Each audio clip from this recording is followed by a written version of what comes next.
Judith Lee in The Miracle. People sometimes say that they envy me because with my power of reading thoughts, that they say is what it comes to, I must have so many opportunities of doing people good. It must be so sweet, they add, with what I occasionally feel to be an irritating smirk, to be able with very little trouble to oneself to benefit one's fellow creatures. That sort of remark is very easy to make, but it is not easy to benefit one's fellow creatures.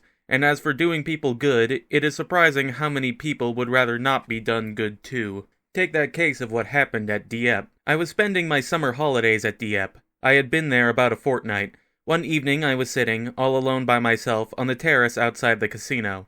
I had been dancing. My partner had gone to fulfill another engagement, and as I was not engaged for that dance, I had asked him to leave me where I was. I was taking my ease in a long chair close to the sea wall. In front of me, in the glow of the electric light, people were seated at little tables having refreshments. At one of these was a gentleman whose name I knew, talking to one who was to me a complete stranger.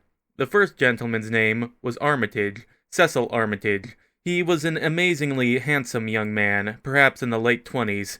He was staying in my hotel and was a cause of no little amusement to some of the other visitors. He, a young man of 7 or 28, evidently of birth and breeding, was paying the most marked attention to a woman who was one of the greatest jokes in Dieppe, Miss Drawbridge. Miss Drawbridge, commonly known as Gertrude to people who had never spoken to her in their lives, was a sort of standing dish at Dieppe. She was supposed to have been there longer than the oldest inhabitant. She had certainly been a frequenter for quite a number of years. What I had seen of her I rather liked. She was staying at my hotel, and there was a time when she had asked me to share her table, and although that time had passed and she never asked me to share it now, we were still on quite good terms. She was certainly a curious person. People who haunt the same foreign watering place year after year generally are. And what an extremely presentable young man like Cecil Armitage could see in her was a mystery. Unless it was her money. Imagine the sensation which stirred the air when it became known that this perfect Adonis was engaged to Gertrude. Had not Miss Drawbridge announced the fact herself, I fancy few people would have believed it. And the things which were said of Miss Drawbridge, especially by some of the women. The men just sneered. There was I on the terrace, in my long chair. I could say things about men, but I think I had better get on with my story. And there was Mr. Armitage, drinking what looked to me very like absinthe. Fancy drinking absinthe at that time of night, or so far as that goes at any time, and talking to a perfect stranger. Of course, the man was quite entitled to be a stranger, but I have seldom seen a man whose looks I liked less. The contrast between him and Mr. Armitage was amazing. He was a sallow, hatchet-faced man with an upturned mustache, which I hate, and something the matter with one of his eyes which made him seem to be looking in 2 directions at once. Nor did I like his manner toward Mr. Armitage. He seemed to me to be positively bullying him. That was one reason why I watched what they said, and some very surprising observations, I cannot say I heard, I saw. And as always is the case on such occasions, I could not have gained a more intimate acquaintance with them had they bawled them in my ear. The first thing I saw was the stranger's thin lips contorting themselves as, in what I imagined to be an angry undertone, they formed these words, which I have no doubt, judging from the expression of his face, he snapped out at Mr. Armitage as if he were an angry terrier. Don't you make any mistake about it, my boy. I've not come over to Dieppe to be fooled with. I'm either going to have you or the money in 24 hours. If I have to have you, it will be penal servitude, and then the smile will come off that pretty face of yours. Mr. Armitage was not smiling at that particular moment, as anyone could see. On the contrary, he looked very much disturbed. The way in which he leaned across the table helped me to realize the earnestness which I felt sure was in his voice as he replied to the other's threat. In words which, as I saw each fresh one shaped on his lips, surprised me more and more. Don't be absurd, Clark. I can't perform the impossible. I can't get it in 24 hours. But you shall have your money, with a thumping interest, if you will only give me reasonable time. And pray, what do you call reasonable time, my beautiful forger? It won't take very much to make me break this glass against your face, Clark. You may have the whip hand of me, but I'll break your neck before you get a chance of laying the lash across my back. I held my breath, expecting every moment to see something dreadful happen. The way Mr. Clark snarled back at him. That's the tone you take, is it? You talk to me like that again, and I'll have you jailed tonight. Do you think you can both rob and murder me? I say you're a forger. Forger, forger. Now you touch me with that glass, or anything else, if you dare. This will be the last time you ever show yourself in a decent place if you do. There was a pause. Mr. Armitage leaned so far forward that I quite expected that he would take the other by the throat and strike him with his glass. I was just on the point of jumping up and doing something which would divert his attention, when he seemed all at once to change his purpose, and leaning right back, positively laughed. What nonsense it is, Clark, our talking like this. You'll do no more good by calling me names than I should do by knocking you down. I tell you again, you shall have your money, with thumping interest, if you'll wait. I know a good deal about you, my lad, about all there is to learn, but I don't know where you're going to get anything like that amount of money from, unless you've someone else to rob. I thought Mr. Armitage would resent this remark as he had done the others, and I believe that for a moment it was his intention to do so.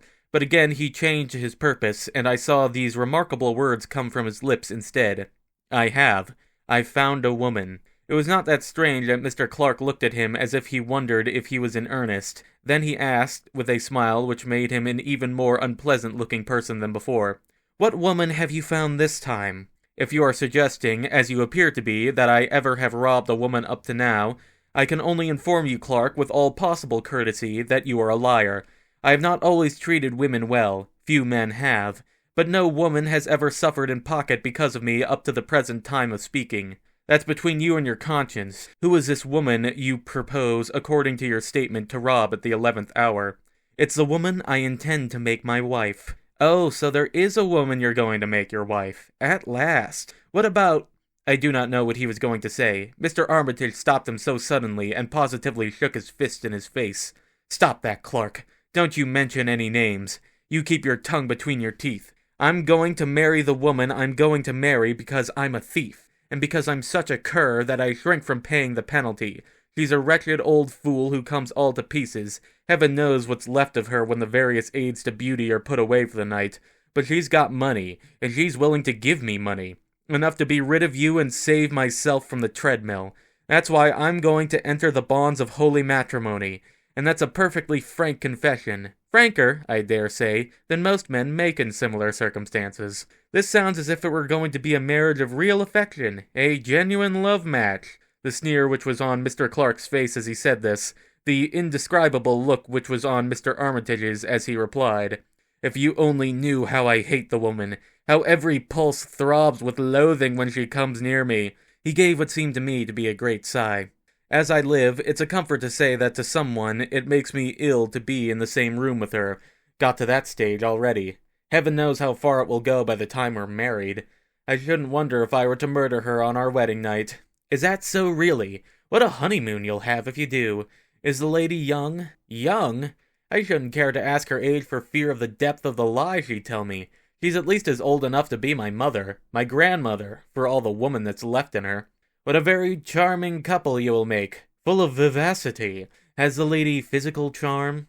"She never had. I tell you, she takes all to pieces nowadays. She is one of those women the ladies' papers always suggest to the masculine mind. She gets her hair from one of the persons advertised on the back pages, her complexion from some wretched harridan whose advertisement is to be found a page or two in front, her figure from a person the editor specially recommends, at so much a time, and her teeth from the Lord knows who. Oh, she's a regular specimen of love's young dream." "Is she really? She must be a walking nightmare. What is the fortunate lady's name? I take it she has tons of money."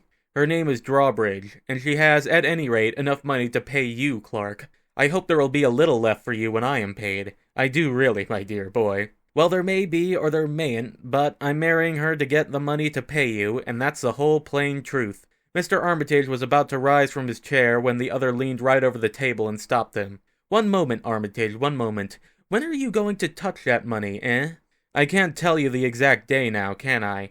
I only proposed to her yesterday. It was your telegram that brought me to the sticking point.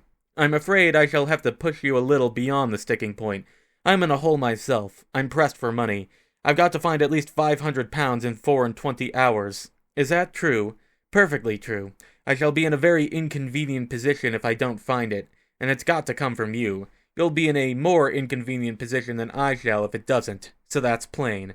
I've come all the way to Dieppe to make it clear to you that it is plain. Can you get £500 out of your fair lady between this and tomorrow night? If you can, I'll wait a few days for the rest, but 500 I've got to have before I go to bed tomorrow night. Or, you know the alternative if I don't. That engagement will be off. I don't suppose even she will want to marry you after you've done a term of penal servitude. There's something else. I should like 100 tonight. I haven't £10 left in the world. I'm practically broke. I've been losing steadily ever since I've been at this place. Then it looks as if you'll have to get 100 for me and a bit over for yourself. I've got to have my 100 and the other 4 tomorrow. Mr. Armitage, looking steadily at the other, seemed to see something in his face, which made it clear that he meant what he said. A grim look came on his own face as I saw him say, "I'll see what I can do." "You'd better. Where is the lady?" "Punting, in the club, playing baccarat." "Then you'd better cut off to the club as fast as ever you can and take her by the scruff of the neck and squeeze that 100 out of her while she's got it to squeeze. After you're married, you're not going to let her play baccarat with your money, are you? She'll make a pauper of you if you don't take care. You mind your own business, and leave me to manage my matrimonial affairs after my own fashion." Mr. Armitage got up from his chair. "Where shall I find you? At the hotel or here?" "You'll find me all over the place, my lad. Don't you make any mistake, I'm not going to lose sight of you till I've got my money, or got you in jail. You can go, but just you understand I shall be close behind you, and I'm not the only one who'll be close behind you either. If you keep looking over your shoulder, you'll see 2 or 3 friends of mine." Mr. Armitage took himself off, with an air of indifference which was very well done. He could not have had a very careless feeling in his heart. Almost immediately Mr. Clark followed with the evident intention of dogging his steps, and I was left alone, nearly overcome by feelings which were altogether indescribable. What on earth was I to do? It was no business of mine, this affair of the old maid and the young bachelor. She must have known what a risk she was running when she agreed to be his preposterous proposal.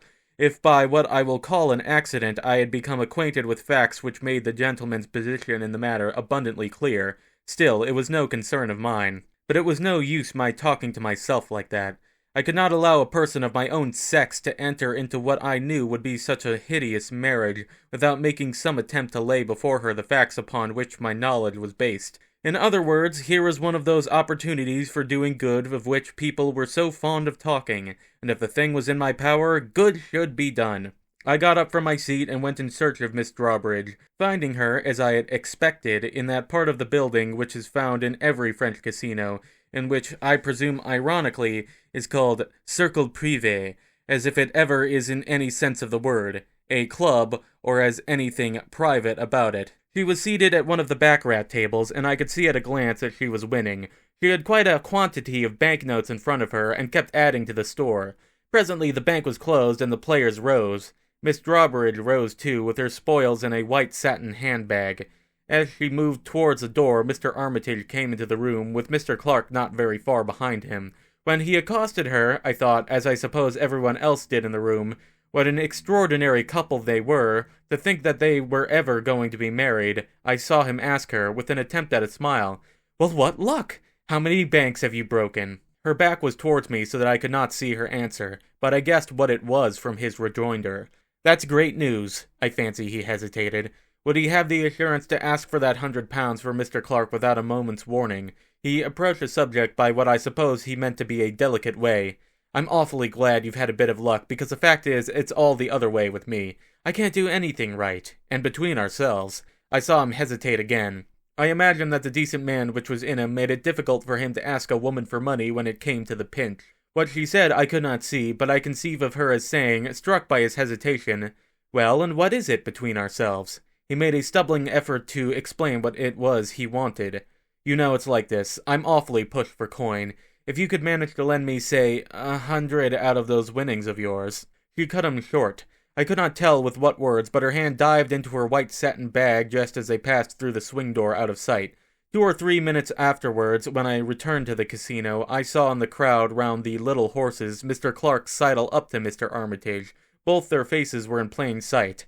I could see Mr. Clark ask, "Well, have you got it? Has the sweet young thing been kind?" Mr. Armitage turned away as if the other's jibe had roused him to sudden anger, but I saw him hand his companion something as he moved away, and I knew what it was. A few minutes later I saw Mr. Armitage again, going towards the club. He was addressed by a fat, florid-looking man with an exaggerated mustache. A mustache sometimes screens a man's mouth almost completely, but his was so formed that, despite the absurd dimensions of that hirsute adornment, I could see his lips distinctly. He said to the man he had stopped with what I fancied was an evil gleam in his bold, bloodshot eyes, "I'm sure Mr. Armitage has a £5 note which he can spare for an old friend who's a little on his uppers." Mr. Armitage recognized him with what was evidently not a start of satisfaction. "So it's you, Morgan, is it? What on earth are you doing here? I thought you were—" Mr. Morgan raised his finger to his lips to prevent the other bringing his sentence to a close. "Quite so, we won't say where. How about a £5 note, Mr. Armitage, for a very old friend?" Mr. Armitage looked at him angrily for a few seconds, then grabbed something out of the pocket of his dinner jacket, which might have been a 100-franc note. He thrust it into the other's hand, and without waiting for a word of thanks, went quickly on. Mr. Morgan looked at what he had been given, then he looked after the door. The expression on his face was not that of a grateful man. I found Miss Drawbridge sitting at the very table on the terrace which had been lately occupied by Mr. Armitage and his friend. As I took the chair in front of her, she said to me, "That's right, come and talk to me, and have something." She herself was having some curious concoction in a big glass. For me, she ordered a lemon squash. "I've had a good night, my dear. It seems as if I can't lose at baccarat lately. As if my luck had turned. I'm sure it's about time it should. You look a little moped. What's been troubling you?" I considered for a second or so. Then I decided by degrees to make the plunge. I approached the subject by what I meant to be a roundabout fashion of my own. "I've just learnt something rather disagreeable." "Have you? That's easy. The difficulty is to learn anything else. Is it private or for publication? I've just learnt that a man who I thought was rather a decent sort is a thief and a rogue, and 2 or 3 other things which are rather worse. When you've had my experience of life, my dear, which heaven forbid you ever will, you'll know that that sort of thing is quite common with a man. You must take a man at his own valuation, my dear. We should never get one at all if we took them at ours. This man is not only going to marry a woman for her money, but because he doesn't know where he will get money from if he can't from her, and if he doesn't get her money at the earliest possible moment, he'll be sent to jail. He's a thoroughly all-round bad lot, the man is, though he doesn't look it." Miss Drawbridge had her fish-like eyes, they always looked as if they had been boiled, fixed on me with a watery stare. "What's the gentleman's name?" I knew from her manner that, as the children have it in their game, she was getting warm. "Does it begin with the first letter of the alphabet?" "I'm afraid it does." "What have you found out about Mr. Armitage?" "Stay, before you speak. I ought to tell you that what you say will in all probability be repeated to him, and while I'm about it, I ought, perhaps, to tell you something else, and that is not a very easy something to say." She sipped at her glass, then she took a cigarette out of a gold case and began to smoke. I thought what an extremely unprepossessing person she seemed. I wondered by what process of evolution a sweet, simple, fresh, clean young girl had become transformed into such a being. Rather to my surprise, and a good deal to my confusion, she showed an unexpected capacity to read my thoughts. "You don't think I'm very much to look at, do you? I'm not. I never was. Time has not improved me, either outside or in. When I was young, I was very poor. For 7 years I was governess at sometimes 20, sometimes £30 a year, and lived upon my earnings, if you know what that means. I couldn't expect to get married on that, could I? And no one wanted me anyhow, though I wanted to marry very badly. I never remember the time when the one thing of which I dreamed was not to become some decent man's wife. It sounds funny, doesn't it? Isn't it a shocking confession to make? I wonder how many women would make it if they told the truth." She flicked the ash from her cigarette. I was beginning to wish that I had left her alone, that I had not embraced an opportunity of doing her good. "When I was about 38, I came into a lot of money from an uncle, whom I don't remember to have ever seen. It turned my head. I thought that money could do anything. I decided that now I would marry, and that I would marry just the sort of man I had always hoped I would do. You see, I had practically no knowledge of the world at all. How can a woman have who has lived a life like mine? It took 7 or 8 years to make it clear to me that, in thinking because I had got money I could marry the sort of man I wanted to, I was a fool."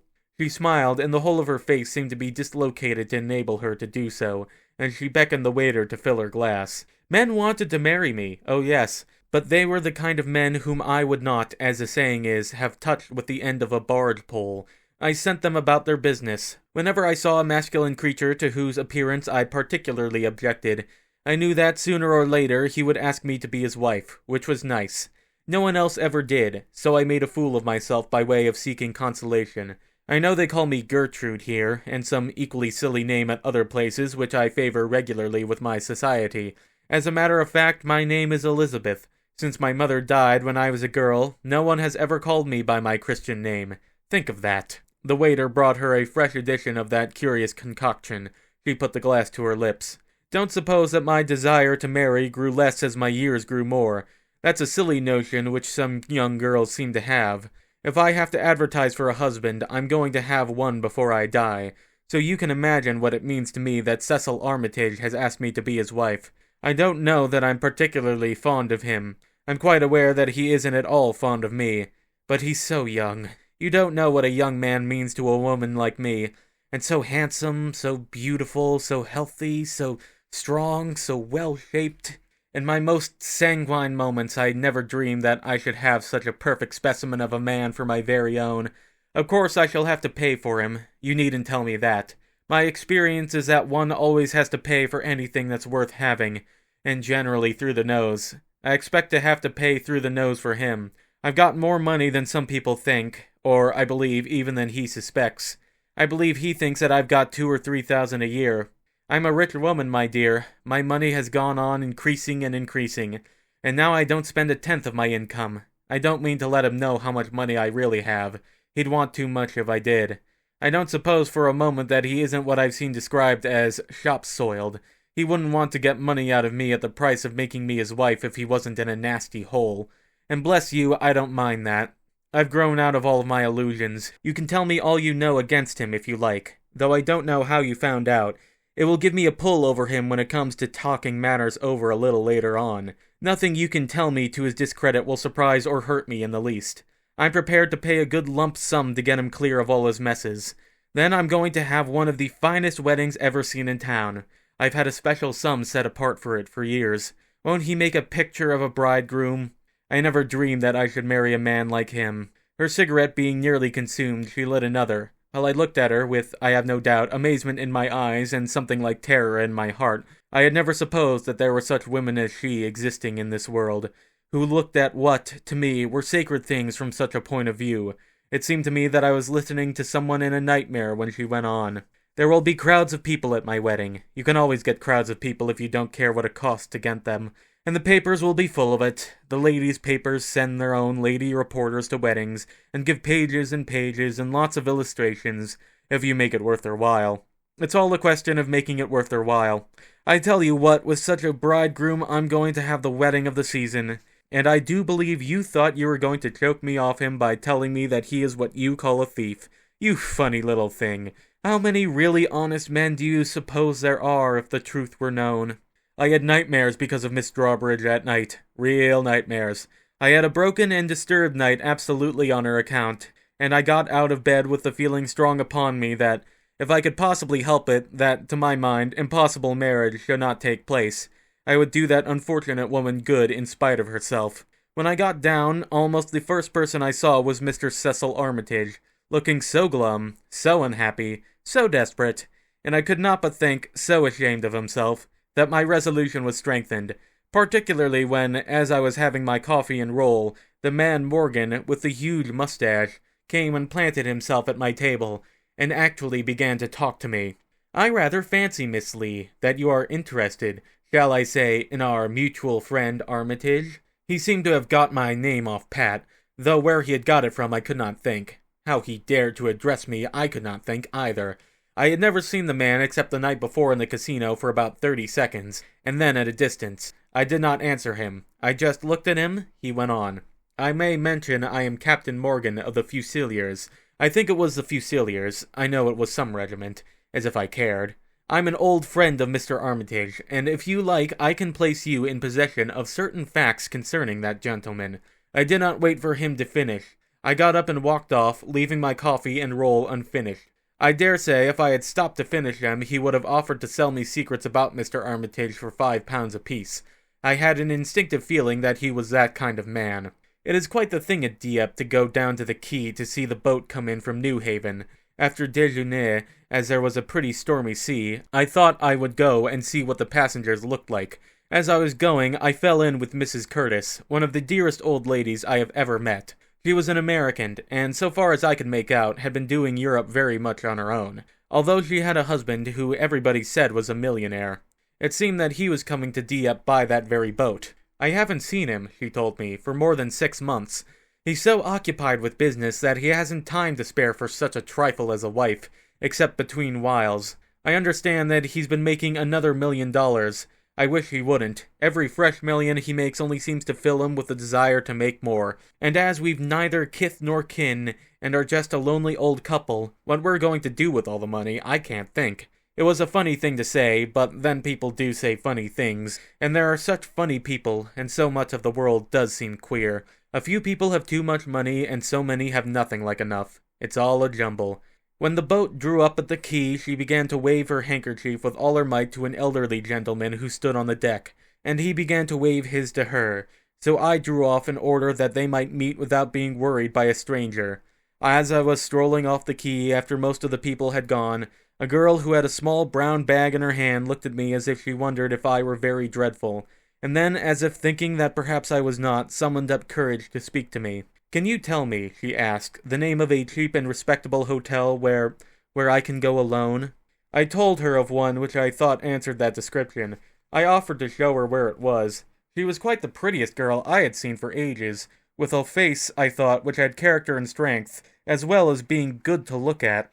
I fell in love with her at sight. She did not accept my offer to show her to the hotel, but thanked me for giving her the name. And then, after favoring me with a further inspection, she made a remark which took me aback. I believe that in these foreign places, if they have been there any time, English people begin to know each other by name as well as by sight. "Will you pardon my asking how long you've been here?" I told her. Then came a staggering question. "Can you tell me if there is now staying in Dieppe a gentleman named Cecil Armitage?" I informed her that to the best of my knowledge and belief there certainly was. I do not know what there was in my tone which she resented, but there seemed to be something, because, barely thanking me, she gave me a cold little nod and walked on. That evening, after dinner, I was sitting in the casino gardens when I saw a fragment of conversation between Mrs. Curtis and her newly returned husband, which both amazed and tickled me. I may say at once that, unless I blindfold myself, whether I want to or not, I cannot help seeing what people are saying whenever I look out of my eyes. I was rather in the shadow, and they were in the full glare of the electric light, so that I could not help seeing them. The old lady was speaking when I saw them first. "So you've been making more money?" she said, and as she said it, she looked at her husband rather severely. "I've been making a pile, Eleanor, a regular pile. I wish money wasn't so easy to make, or that I hadn't the knack of making it." As he said it, he looked at me as if he groaned. In spite of the severe expression on the old lady's face, I dare say there was a twinkle in her eye. "And what are you going to do with it now you've made it?" "I'm hanged if I know. I'll be bothered if I do. It's of no use to me, and I suppose it's of no use to you, is it?" "None whatever. I've all the money I'm ever likely to need, and rather more. It's piling up at the bank as it is, so that I'm ashamed to look my bank book in the face. There's such a lot of it. I wonder you can't find some better occupation for your time than making money when you've got more than you want already." The old gentleman, bending towards her, took her hand in his. I could see how his face softened as he touched her, and how hers softened too. "I tell you what I should like to do with some of that last money I've been making.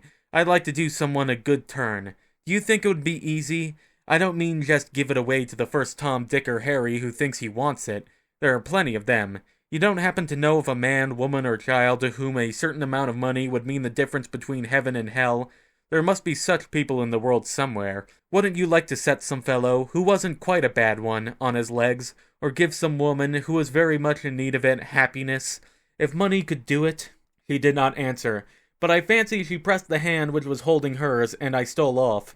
I did not dare to stay longer for fear I really should be intruding. I walked as far away from them as I could get, to the other end of the terrace, where I was a witness of quite a different scene. There was Mr. Armitage standing close up against the seawall, looking out across the night-black sea, and somehow his attitude told me that it could not be blacker than his mood. I paused a little distance from him and sat on the wall itself. I wondered how long he would stay. I did not wish to intrude. I had nearly been intruding at the other end, but I did not wish to go. I had a right to be somewhere. After a while he turned, and I thought he was going. Then out of the darkness there came, I knew no more than he did from where, the figure of a woman. When she saw him, she stopped, and he stopped also. There was a lamp close to the sea-wall which let me see their faces, and how at the sight of each other they changed, when I saw each pair of lips form at the same moment a Christian name. Cecil! Marjorie! And in an instant they were in each other's arms. I had to stop and look at them, because this was the girl I had met on the quay, to whom I had lost my heart. They were silent for quite a perceptible period, as if each was content to know that the other was there. Then, as he held her at arm's length, I saw him ask her, "Marjorie, how do you come to be here?" And I saw her answer, with the light of love all over her, "I came for you." "For me? Good God!" The hands which had held her fell to his sides. He seemed to stagger as if he had been dealt a blow. "Marjorie, you shouldn't have come." "I had to come. I couldn't help coming. I couldn't stay away. I thought you might want me." "Want you? As if there's ever likely to be a time when I don't want you.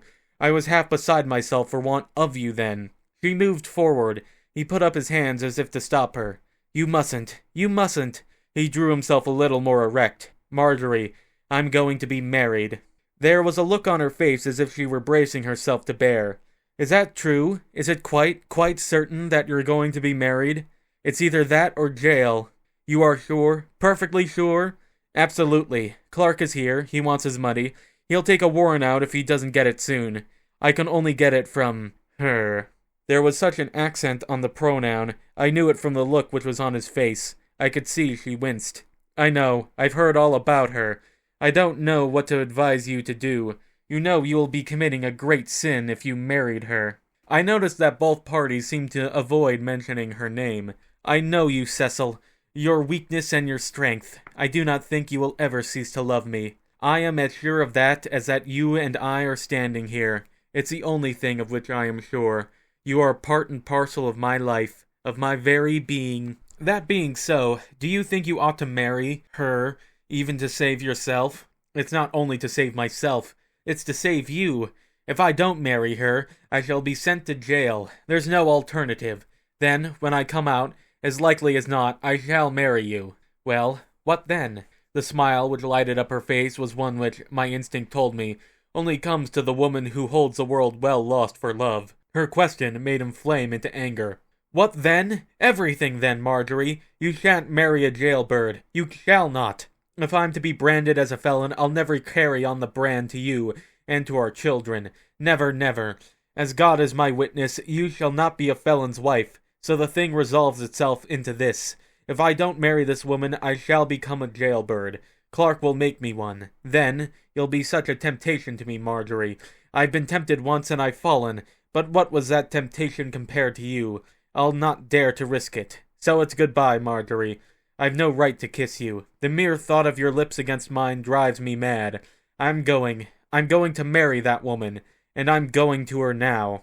And apparently he went. He positively ran, and the girl never turned even to follow him with her eyes, but remained stock still where he had left her, then, did as he had done, looked out across the night-black sea. I sat still and watched her till I could bear it no longer. Then I went to her and said, "Will you come with me, please, while I speak to some friends?" She glanced at me as she might have done at a ghost. I do not think she quite realized that I was a creature of flesh and blood, so I reached out and took her by the hand and said to her again, I think I can help you if you'll come with me while I speak to some friends." She did not utter a sound or try to. I think her heart was broken. She just let me take her by the hand and lead her where I would. She moved as if she were a docile child. I saw, in the distance, that Mr. and Mrs. Curtis were still where I had left them, so I placed her on a chair within sight, and I said, as if I had been speaking to a child, "Sit there, please, and don't move. In a few minutes, I hope I'll be able to come to you again with some good news." She sat down with meek and heart-rending obedience. She was such a picture of misery I could have cried. But I bore up till I got to Mr. and Mrs. Curtis, even though I believe there was something moist in the corners of my eyes. I got to the heart of my subject without any sort of preamble. "You know, Mrs. Curtis, I told you that I was a teacher of the deaf and dumb, and I could tell what people are saying by watching their lips." "Of course you did, my dear. This is my husband, who has just come to me from New York City. Fred, this is Miss Judith Lee, of whom I was speaking to you. She's a very wonderful young woman, and I hope she's going to be my very dear friend." I did not wait for Mr. Curtis to speak. I just went on. I could see that he was beginning to look at me with a sort of wonder. I just saw you and Mr. Curtis talking, and I saw him say to you that with some of the money he had just been making, he would like to set some fellow, who wasn't quite a bad one, on his legs, and give some woman who was very much in need of it happiness. Well, I know just such a pair, and if he meant it, I can give him a chance of doing, right now, exactly what he said he wanted to do. They looked at me, and they looked at each other, which I did not wonder at. I was so hot and eager, so very much in earnest, with that girl sitting there, right in my line of vision. I felt that I had got to take these people's hearts by storm, and I was not going to stick at a trifle in doing it. Mr. Curtis asked, with something in his voice which made me wonder if he was quizzing me, but I did not care if he was. "Who are your deserving couple, Miss Lee?" Then I told him all about it, in just as few words as I could, and as close to the point as I could get them. It did me good to see how quick he was at getting at my meaning. I had heard a deal about American quickness. I saw an example of it then. I believe that before I had finished he understood it all, just got at what I wanted him to get. The quizzical note was still in his voice when he made what, from an Englishman, would have seemed a simply amazing speech, but which seemed to come quite naturally from him. "If $50,000, that is, 10,000 pounds sterling, would do for this lady and gentleman what you want to do, you can have the cash tonight. On one condition, Miss Lee, that you don't say from whom it comes. You're to regard that as your secret and mine." In about 3 minutes, I went tearing off after Mr. Armitage. I found him sitting at a table in a corner of the restaurant, a suspicious-looking glass in front of him and a most dismal expression on his face. Just as I reached him, I saw Mr. Clark coming in at the other end, but I paid no attention to him. "Mr. Armitage, I want you to come with me at once on business which is to you almost a matter of life and death." He looked at me as if amazed, which was not odd. I fancy I seemed pretty excited, and my acquaintance with him was of the slightest, but I gave him no chance to talk. Almost before he knew it, I was sailing down the room with him at my side. We encountered Mr. Clark, who tried to stop us. "Armitage, there's something which I've got to say to you." I gave him no chance either. "Then you'll have to have something. Mr. Armitage has business which won't permit of an instant's delay." And I bore that young man right past him. I dare say they both of them thought I was mad. I was conscious that Mr. Clark was looking after us as if he would like to bite me, but did not dare. He did not even dare to try to speak to Mr. Armitage again. I believe Mr. Armitage did ask some questions, but he got no answers. I took him at such a pace to my hotel that he had not time to ask many. I had arranged with Mr. Curtis that she should carry off the girl to her private sitting room. As I opened the door, with the young gentleman in tow, she came out, and she slipped into my hand what I knew to be a wad of notes. Then I showed Mr. Armitage into the room, and when he saw the girl and the girl saw him, their faces were a study. Off I went without any preamble, as hard as I could to the point. I have no time to waste in explanations, at least not now. I merely want you to understand that owing to circumstances over which I have practically no control, I know all about you. And that's all, I believe, Mr. Armitage, that you have some regard for this young lady, whose name I don't happen to know, except that it's Marjorie. Is it correct that you have a regard for her?" The bewildered look with which that young man regarded me, as if he wondered if something had happened to the foundations of the world. "I have only the pleasure of knowing you very slightly, Miss Lee. I'm afraid I don't understand." I stopped the flow of his eloquence with a wave of my hand. "We shall be able to talk about all that later. In the meanwhile, may I ask you to inform me if you have a regard for this young lady? You'll find it worth your while to say just yes or no. I know you are supposed to be engaged to Miss Drawbridge, but that doesn't matter. Will you please answer my question? I don't know what use you intend to make of the information, but I have no objection, since you appear to know already, to telling you that Miss Stainer is dearer to me than anything else in the world. I knew it, but I preferred to get the fact from you, without thrusting myself too much upon your confidence. May I ask, Miss Stainer, I should prefer to call you Marjorie, but as it seems your name is Stainer, please call me Marjorie," he murmured, just murmured. I could see the words better than I could hear them. "May I ask, Marjorie, if you have in the least degree any feeling of the same kind for Mr. Armitage?" She did not answer. She looked at me. I don't know what she saw in my face, but she seemed to see something which induced her to draw close and take my right hand in both of hers, and that was all. But I understood, as I immediately made clear. "That being the case, it is evidently desirable that you should be married at the earliest possible moment." You should have seen their faces. "And a friend has placed funds at my disposal which will enable you to do so. Please don't speak, not yet. Mr. Armitage, you've been doing something disgraceful. I'm ashamed of you. How much do you owe that man, Clark?"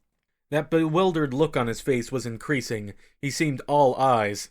"How do you know I owe him anything? Has he been telling you?" "He has not. And I'm the only one who is to ask questions. You can ask all you like later on. But at present, please content yourself with answering mine. How much money do you owe that objectionable Clark person?" "It was 800, but now he makes it out to be 1,000. I did not ask what hold the man had over him, not out loud. But I dare say the question was formulated in my brain. I cannot explain how it was, but I seemed to see the answer in his eyes or somewhere. He's got a forged acceptance, and it gave me such cold shivers down my back that I went hurrying on. Mr. Clark will be paid his £1,000, and you will sit down at that table and write on that sheet of paper a list of the moneys you owe. They will all be paid, out of the fund which I have at my disposal. Now, do not ask questions, but do as you're told. Yes, it is a miracle if you'd like to think it so. It's a miracle which is going to be the making of you. Now sit down and write." He sat down and wrote. It took him some minutes. A young gentleman cannot be expected to set down all he owes in an instant. I dare say there were omissions in that list of his when it was finished, though it came to a nice total as it was. "That's a very great deal of money," I told him when I glanced at it. "Nearly £3,000. It's dreadful that a young man who is practically penniless should owe all that. If by a miraculous interposition it is paid, is this sort of thing going to recur? Wait before you answer. You will leave Dieppe tonight, by the boat which starts at 1:30. Miss Stainer will leave also, in charge of a lady who is a very dear friend of mine. You will go to London. There you will obtain a marriage license, and the day after tomorrow, which will be Thursday, you will be married." "Oh!"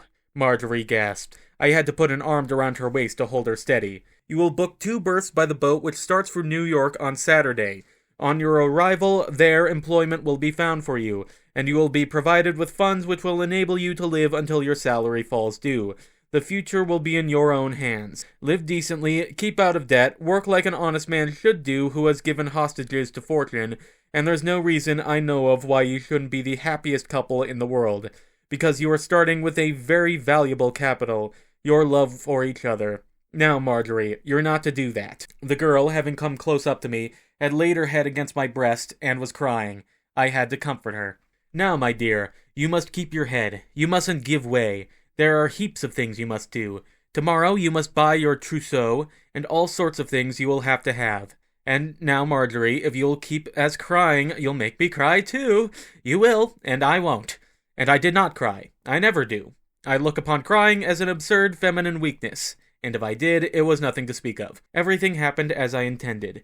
They left by the early morning boat. Mr. Armitage was so shamefaced, he was still bewildered. Even as the boat was starting, I believe he had a sort of feeling that his brains were addled.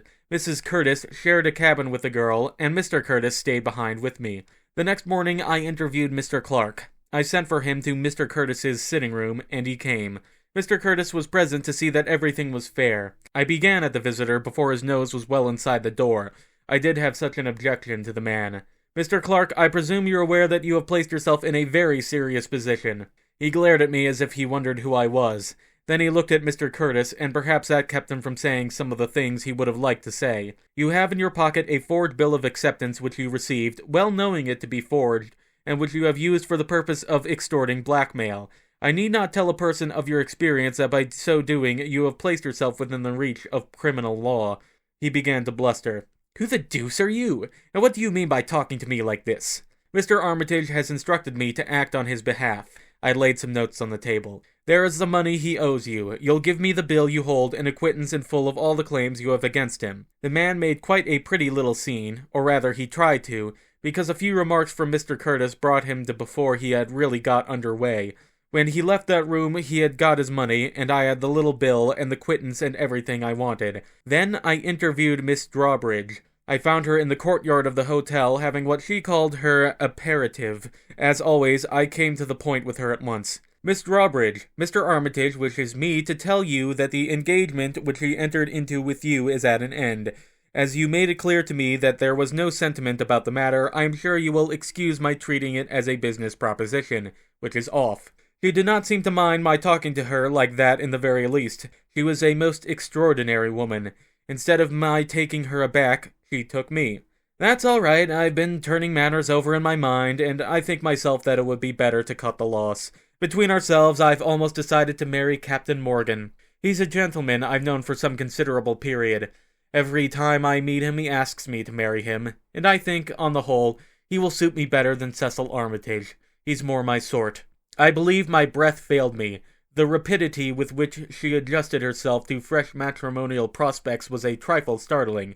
I saw that the person whom she called Captain Morgan was coming out of the hotel. You were so kind as to lend Mr. Armitage £150, which he returns, and for which he thanks you. I think you'll find that correct. I laid £150 in banknotes on the table and tore off. Captain Morgan was within a yard or two. I left with Mr. Curtis by the afternoon boat for London. The next day that affectionate pair were married. Mr. Curtis gave the bride away, and I was her bridesmaid. Afterwards, we had quite a festive time with Mr. and Mrs. Curtis. On the Saturday, Cecil and Marjorie sailed. I doubt if they had realized the situation even then. I believe they still thought it was a miracle. And it was. It was a miracle which materialized and, if I may mix my metaphors, and I shall if I choose, bore fruit and flourished. Mr. Curtis, that miracle worker, gave Cecil a post in his own business, a small one at first, but which rapidly grew in importance. Cecil Armitage proved himself to be an excellent man of affairs. Hard-headed, shrewd, Mr. Curtis both trusts and likes him. Marjorie wrote to me only the other day that she and Cecil were the happiest pair in the United States of America. That seems a tall order. I hope there are lots of couples who are as happy as they are. But they are happy. The same mail brought me a letter from Mrs. Curtis. She said she hoped to see me before very long with a husband of my own. She never, never will. Never, never, never.